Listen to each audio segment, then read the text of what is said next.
The day starts with loons calling across the lake, mournful, then in that hysterical yodeling which sounds, frankly, loony.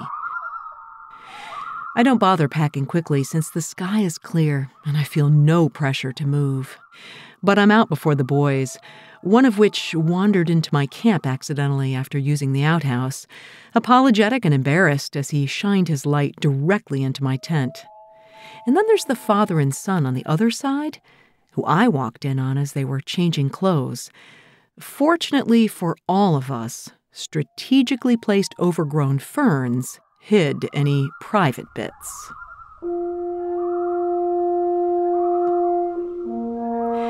You're listening to The P-Rag, Unfiltered Adventures of the Blissful Hiker. I'm Allison Young, the Blissful Hiker, sometime professional flutist, sometime voice artist, and full-time pedestrian.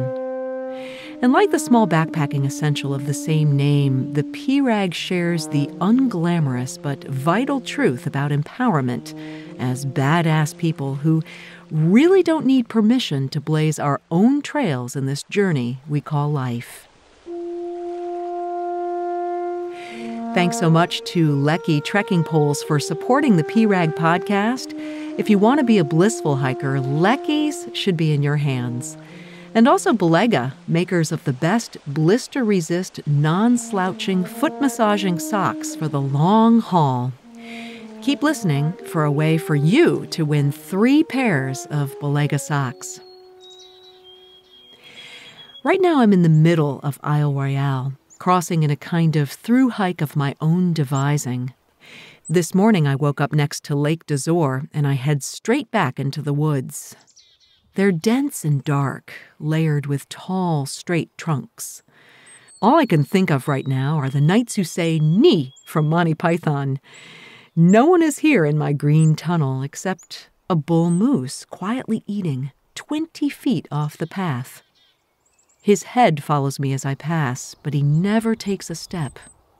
I look at him and say, "Ni," and his ears quiver. I come to an open area of rock and climb to the top with views of Superior and in front the jigsaw shape of Lake d'Azur, where I happily swam twice. Back into the forest I go, up and down through mud and over planks. There are fewer mushrooms here and no berries at all as I simply move forward, thinking to myself, this must be a lot like the Appalachian Trail. The ranger in Wendigo warned me about Ishmeming Point, a kind of island joke. The tower sits above the trail about 1.5 stories, with trees towering above it. I don't bother climbing the stairs for a better look and take a pass on the left-behind mattress and t-shirt. I walk over bare rock with obstructed views to water beyond, but mostly clouds building, then clearing. The wind is up and refreshing. Walking on and on, it's mostly easy until a muddy patch slows me down. Finally, views open to a magnificent inland lake, the big lake beyond. 2 men are coming up and tell me they swam in Todd Harbor and someone was using the one shelter as a base from their boat. That's okay with me. I don't really need a shelter. It's such a lovely day. I just always hope to find a super campsite, so I press on, walking steeply down now to the north side of the island and another inland lake. Soon I come to a beaver dam holding back a pond above me with a crossing below on one rickety board, the other board at the end submerged. I was warned about this, and I carefully cross on that one board, knowing it will hold me. But of course, is it human nature or is it just me? I just have to test the other board, and I sink right in, my shoes suddenly full of murky water. Serves you right, Ms. Curiosity. But this area is lovely and open, mostly huge birch trees with thick trunks or thin tall ones high into the bluebird sky, and the vegetation is drier with more autumn reds and yellows. The trail undulates up and down over a washout before reaching an area marked by pink ribbons. It's another beaver dam, a new one, and these beavers were busy. I can't imagine how they constructed this marvel, one long enough to stop a river and flood a small forest. The ribbons take me on top of it, logs packed tight with mud, and finally let me out on Minong Ridge. Going east is open, but the other rugged 20 miles is closed for safety. I'm clearly on the easy part and quickly arrive at the harbor, a couple coming up assuring me I should camp at the first spot, but I like to explore first, so I leave my pack to see what else is available. I then take a wrong turn and start hiking the trail I'll walk tomorrow.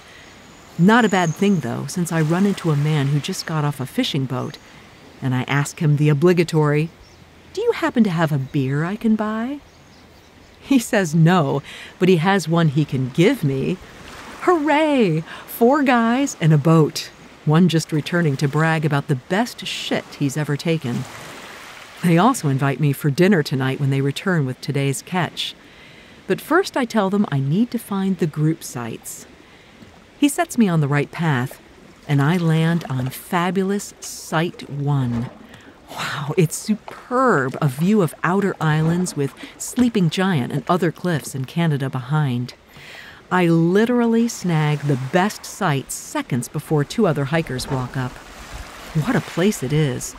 A private rocky beach to climb down to on cedar roots and soak my feet and filter water, plus myriad mossy cliffs to park myself and read my book all afternoon.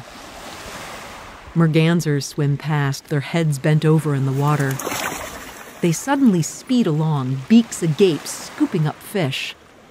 A black spider with long, dainty legs pulls herself expertly along a filament upside down, then disappears into a tree. The waves burble and hoot like an organ pipe against the rocks. The sunset is bright pink before covered in cloud, turning the water a silver blue. Thunderstorms are expected tonight, and boy, I hope I chose my tent spot well. What did they give you, a Diet Pepsi? More people arrive, 3 couples in all, one bringing foraged chanterelles. We talk and laugh, drink, eat, and some pass a pipe around the fire. One couple lost their water filter, and boat owner Andy loans them his. Another lost his tent, and Andy suggests, hey, sleep under his tarp. His friend Jake brought a smoker and makes the most tender beef I've tasted in a long time. They all ensure I'm okay and tell me to ask for anything if I need it.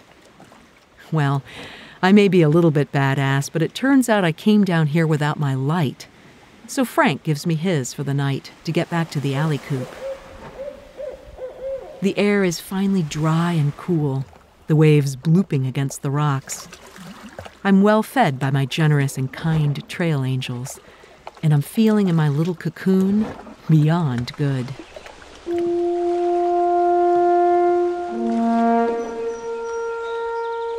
You're listening to The P-Rag, Unfiltered Adventures of the Blissful Hiker. Through sharing my stories of walking long-distance trails as a solo, middle-aged female hiker, I want to empower you to learn to hike your own hike, too. And I do ask, if you're enjoying the storytelling, to consider subscribing to The P-Rag wherever you get your podcasts. And if you listen on Apple, I so appreciate all of you who've taken the time to leave a review. That's really the best way for others to find the podcast. And let me tell you what Belega Socks and I have cooked up.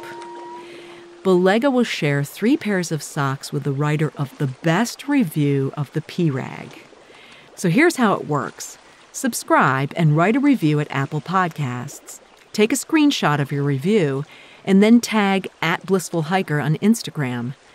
The very best reviewer chosen by the judges will win 3 pairs of Belega socks. So again, subscribe and write a review at Apple Podcasts, take a screenshot, and tag Blissful Hiker on Instagram.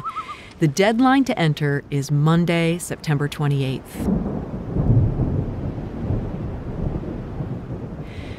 Rolling thunder wakes me with flashes of light like so many strobes. I'm a little bit scared as the wind picks up, and I wonder if the enormous birch behind my head with branches only at the top will stay standing. I wisely pop out of the alley coop to poop and pee before it rains. But no rain hits overnight, and it's only a sprinkle this morning. So I pack up and get started on the short walk to a bay with shelters. I liberate 3 spiders with bulbous bodies and stringy legs who spent the night huddled under my pack's lid. A slender black fox with a bushy striped tail visits for handouts. The trail, once again, heads up through dense woods. My rain pants protect me from the wet overgrowth. I catch glimpses of small islands off this main island, all uninhabited, except for their native creatures. The rain stops, and I walk straight into a refreshing wind. And I think about the pipe passed around last night. I mean, we are in a pandemic. I didn't really think I wanted to share it last night. And I'm not really against smoking per se, but like headphones on the trail, I don't see a need to alter my mental state while hiking, and I prefer to be completely alert and in tune with my surroundings. Right now, my surroundings are threatening and expectant. I hear thunder to the north and to the south, growling like a warning. It's so dark when I walk through the forest, I can barely see where to put my feet to avoid the mud. But I feel pretty good, and it's not far walking today, just shy of 7 miles. The sky suddenly lights up. 1, 2, 3, 4. Surely I'm safe from being hit. But usually rain follows lightning, and on cue it begins raining hard. And I stop to put on my raincoat and cinch the hood. It's not really cold, and I feel safe and swaddled in my cocoon as I push on, up on exposed, lichen-covered rock, small lakes below. It is a long way on this exposed ridge, and I'm happy not to have lightning as I move along quickly, using my sticks to negotiate the steep downs. Finally, I'm going down for good, just as the heavens really open up, and it pours. I see a sign for the Monong Mine, the oldest in the United States, a copper mine used for at least 4,000 years by Native Americans. Well, this is hardly the time for a visit, so I skip it, sloshing my way towards the cove and hopefully a free shelter. It's always such a strange moment as you get closer to where you're going to stay. There's never any knowing for sure what awaits a hiker at the end of the trail. I'm absolutely sodden, and I'm hoping for a place to spread out. But I tell myself I will be fine in my tent if need be, to hope for the best and be open to it while planning for the worst. The campsite at McCargo Cove is deserted, so I walk right over to the best shelter, Shelter 4, as recommended. I can't possibly express how welcome this structure is in a rainstorm. But before I spread every last thing out on the wooden floor and hang my things, I do head to the water in my rain gear to filter 2 liters. And this moment alone here on the rock, one lone seagull sitting on the dock, is magical. It's quiet and mysterious. The long, thin bay reaching out into the mist, its entrance from Lake Superior obscured. I haul my water back up and make lunch. Someone left a can of tuna in oil, and the guys last night gave me a beer for the road. The sky is gray, but it's getting lighter. Thunder rumbles in the distance. Graffiti on the walls of my shelter tells a good story, especially what it must be like in a more usual summer. One hiker takes the time to carve "Kill Boaters," who race into harbor to claim all the shelters. Another wonders if a person has the ability to keep their voice and their laugh to a low bellow. Soon, other hikers arrive, and they claim all the shelters. The 2 from last night, one who lost his tent, end up sharing a shelter with a single guy. The rain starts up again, but it doesn't last long, and I head back down to the dock. Black bugs flutter above the water, their reflection a perfect dance partner. Water bugs with legs like oars pull forward, then let the current drag them back. A loon sounds its mournful call as a fish jumps. A large snail slowly makes progress along an algae-covered rock, and light raindrops create rings on the placid water. 4 hikers wade into the ice-cold water as a boat slowly makes its way towards us, slow as to cause no wake and disturb the loons. But it's moving so slow, we can't figure out what kind of boat it is. It's black, it's big. Is it the Ranger? No, it's a dive boat with dozens of tanks and compressors. If you look at a map of Royale, it's right after Kamloops Point.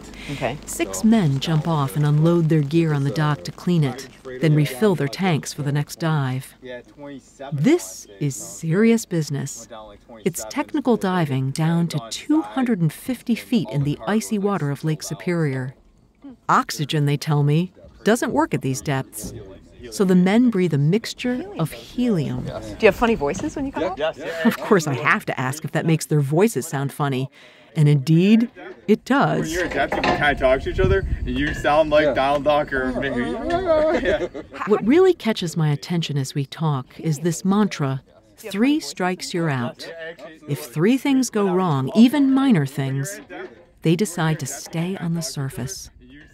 It reminds me of Richard's feelings the day we kayaked near Grand Portage. We launched in the wrong place, we forgot our lunch, and he brought the wrong hat. They bothered him, and they added up in his mind to say this particular day was not our day. Just then the rain starts up again, and I start to shiver, mostly thinking about what he said. Expectation and driving towards a goal is good up to a point. Even in the lower-risk world of hiking, being able to know when to stop or when to change plans is extremely important. Being flexible and allowing the day to unfold brings possibility. When hanging on tightly can, at best, make one unsatisfied, or at worst, be in danger. It's quiet now back in my shelter, except for crickets and beaver tails splashing cannonball warnings. Tomorrow's supposed to be sunny again, and I've been given suggestions on the very best site to take. But I'm going to practice what I preach and let tomorrow take care of tomorrow. Thanks to Lecky Trekking Poles for supporting the P-Rag podcast. If you want to be a blissful hiker, Lecky's should be in your hands. Also, Belega, the best blister-resist, non-slouching, foot-massaging socks for the long haul. Belega Socks and the P-Rag have teamed up for a contest. Belega will share 3 pairs of socks with the writer of the best review of the P-Rag. So to enter, go to the P-Rag at Apple Podcasts and write a review. You can take a screenshot of your review and then post it and tag me, Blissful Hiker, on Facebook or Instagram. Check it out and find out more details at my website, blissfulhiker.com. And the deadline to enter is Monday, September 28th. The music that you're hearing in this episode is by my friend, composer Eric McIntyre. It's called Surveyors, Eagle Flies Away. Eric was an artist in residence at Isle Royale, and like me, he's entranced by the natural sounds and using them as a partner in his artistic work. I've put a link to Eric McIntyre's website in the show notes so you can listen to more. And of course, the show notes, more about my hikes all over the world, it's at the website blissfulhiker.com. Next week, I'll conclude my hiking on Isle Royale. And let's just say that otters and leeches play a starring role. Until then, my friends, happy trails.